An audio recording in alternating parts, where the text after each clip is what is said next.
Oscar Bevis for the Stomping Ground, available on DAZN. I have DAZN's Adam Smith with me here. It's 20 past midnight, not too late.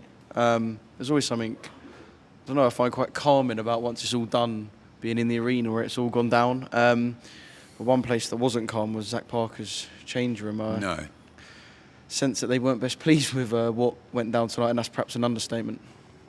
I don't think my commentary partners were best pleased either. I gave Darren Parker the mic after the decision and he didn't even pick it up. I think they were really stunned. Carl gave Joshua Buatsi 1 round out of 10. I think I was a little bit more generous, but Zach Parker won that fight. Look, we've all been watching boxing for a very long time. We're not judges, so it's not up to us. I always say the cards are unofficial or what we feel, but we call what we see. And although it wasn't the prettiest fight or the most exciting, and there was better action earlier in the night, and a great night it was in Manchester. But I thought that Zach Parker executed his tactics really well. I thought his mobility was good. The boys all thought Buatsi would win, I think, beforehand, whereas I was pretty hot that if Zach Parker was fit, I thought he'd give Joshua Buatsi a really tough night. And Errol Johnson was saying that to me a few weeks ago, that he was just a little bit worried still about the shoulder, but 100% Zach Parker is a dangerous fighter and a very good fighter. He's only had that one defeat because of the broken hand to John Ryder. You know, this is a top quality guy, and I thought that, yeah, his tactics were a little bit awkward and the referee let him get away occasionally with stuff, but he did, and he boxed really well, and he won rounds. So for me, Zach Parker won the fight. I think you can always tell as well at the end, the body language of the two camps, and Zach knew, or felt he knew, that he'd done more than enough. Speaking to him in the dressing room, he was almost in tears. You know, his family, his young kids, and Mentioning as well that he's got one on the way, and you're listening and you're just like, and you're just thinking, and he's almost saying, look, why do I bother? And it happened in the amateurs, and he felt it was an absolute robbery.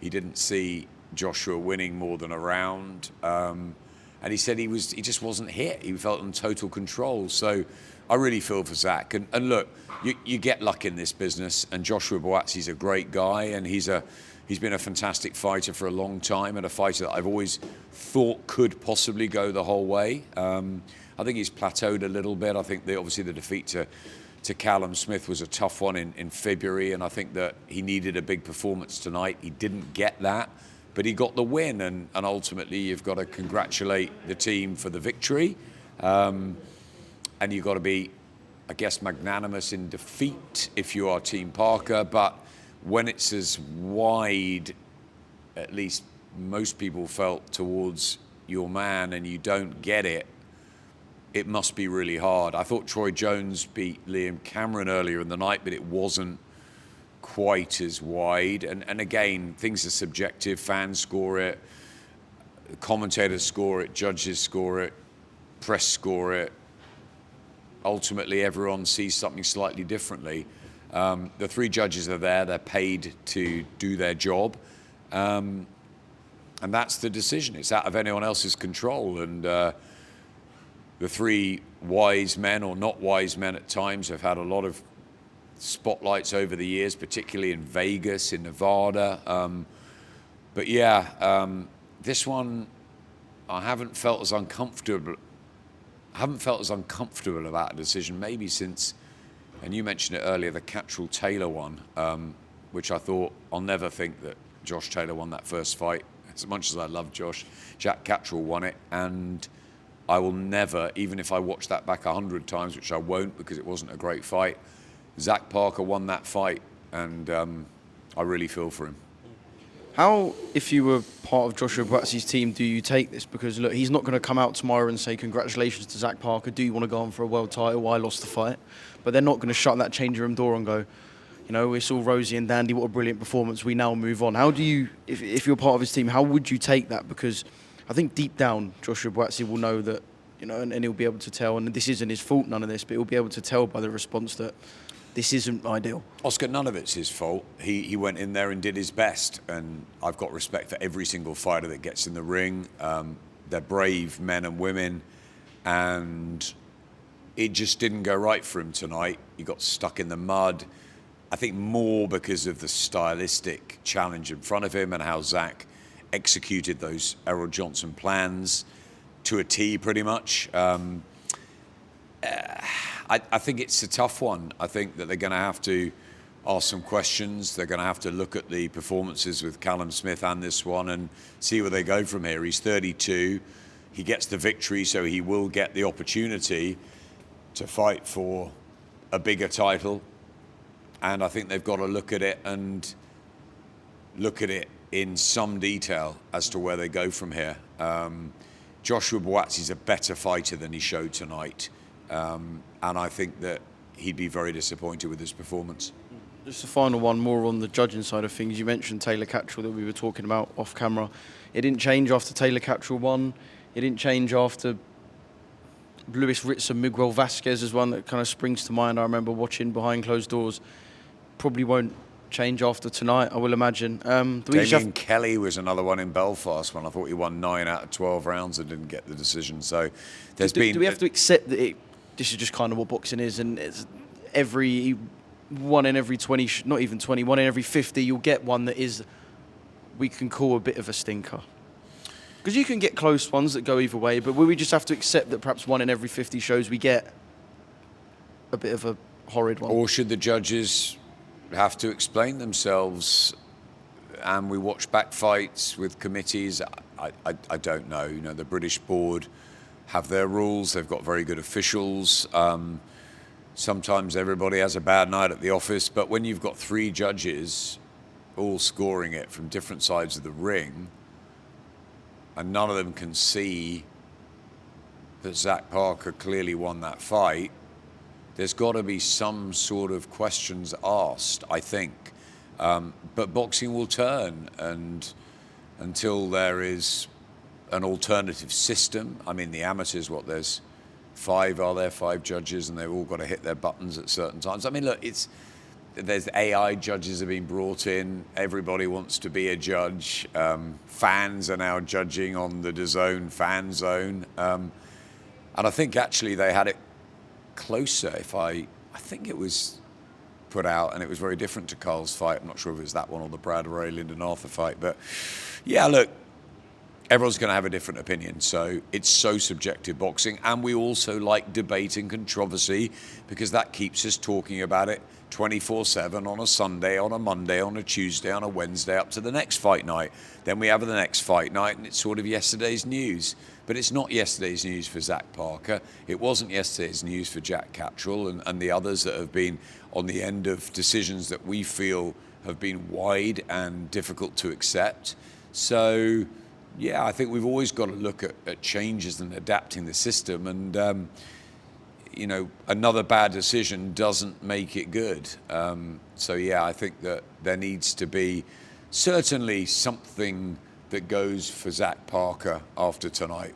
Another big opportunity quickly, a review of the fight in some way, or maybe it's just us talking about it that keeps his name out there. And, you know, I was just talking on the Voice of Boxing channel about mental health, and it's such a huge topic generally and especially at the moment in the light of Ricky's passing.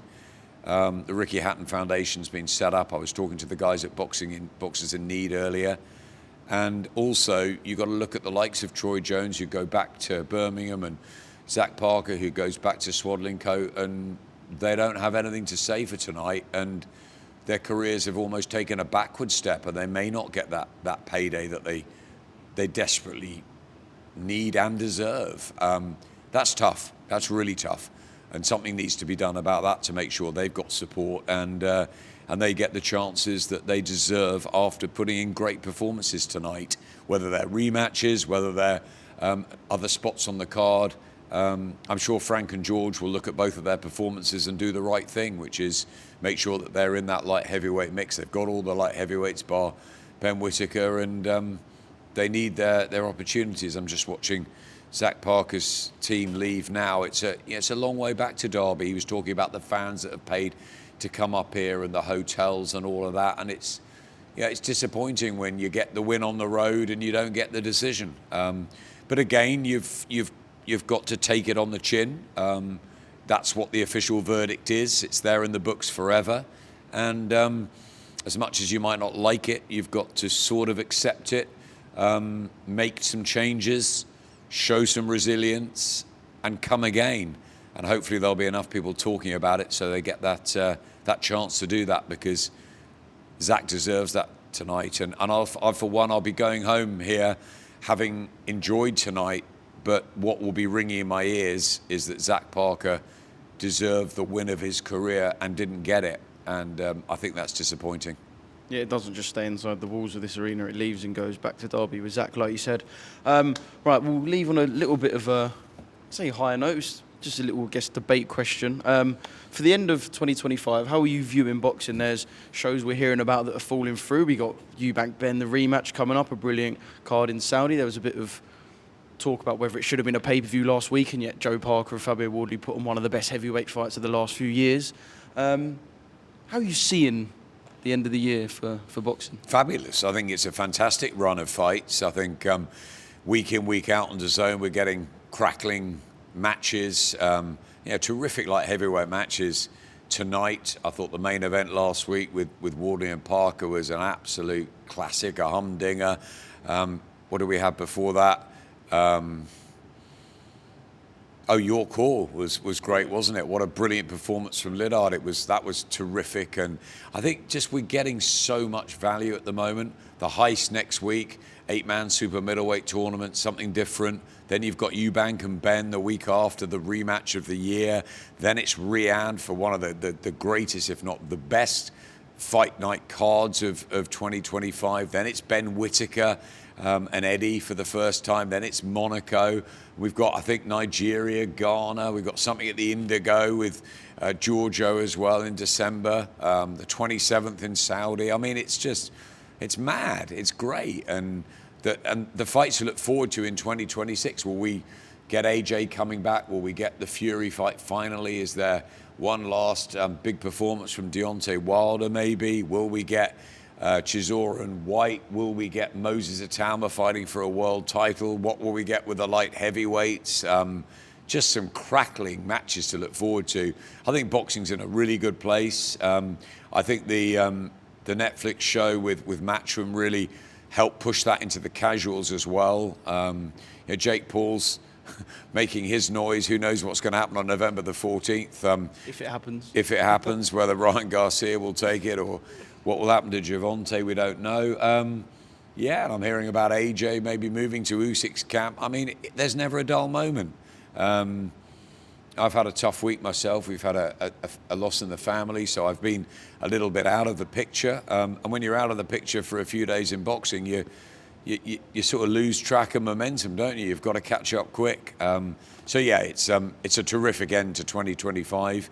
It's a pleasure being on DAZN and calling the fights week in, week out. And we're not going to get much respite over Christmas, I don't think. And then January the 10th, we know is Ajit Kabayel in Germany. Dalton Smith fighting for a world title. Many other shows planned, I believe, in January and February. Just chatting to Callum Smith, he'll be back, and lots of others. So I think we're in a good place, Oscar. Yeah. There's one bit I have to pick from that, because I know people will pick it, and if I didn't ask this, people will be saying, what on earth are you doing with Adam sitting in front of you talking about it and not mentioning it?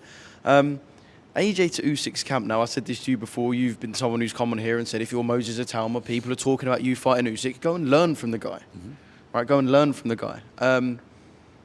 Is that a wise move, Anthony Joshua into Oleksandr Usyk's camp? Why not? Can it not be? I mean, it has to be a wise move. I think he had a good right? run under Ben Davison before the Dubois fight, and maybe he feels with that loss he needs another slight change in direction. Maybe he feels that Ben has got Moses and that's his main priority, possibly. I don't know. Fabio's in the gym as well. Yeah, there's loads in the gym, and Fabio and others, and Ben's got his hands full, and Barry, they've got Lee Wiley, they've got a huge stable. I don't know, maybe AJ felt he needed a bit more personal one-on-one tuition. And look, he's a sponge, Anthony. He's always said that he's always learning. And to go to the team where he tried twice to get the better of Oleksandr and couldn't. I've spent, as has Andy Levada, a lot of time in the Usyk camp. They're an incredible team. They do things differently.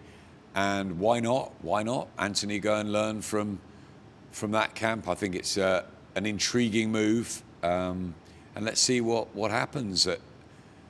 I hear it's been rumoured for a long time. As I said, I haven't been really in the mix the last week or two. So, yeah, it's news to me. But I think Anthony Joshua is an intelligent guy, and he'll do everything he can to come back in the best possible way. So if he feels that's the right move, then good luck to him, and I can't wait to see him in camp with him. It would be something. It would be quite the picture if we do get Joshua Fury, and then you got Lappin and the boys, Usyk with a spit bucket in AJ's corner as they sit opposite Tyson. I mean, don't write it off.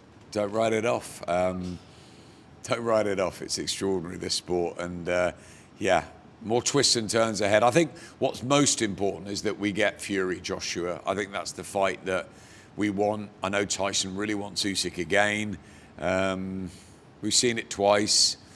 For me, I'd like to see the Fury Joshua fight to bookend their fabulous careers in this heavyweight era. So wait and see. But 2026 is going to provide more twists and turns in this mad sport.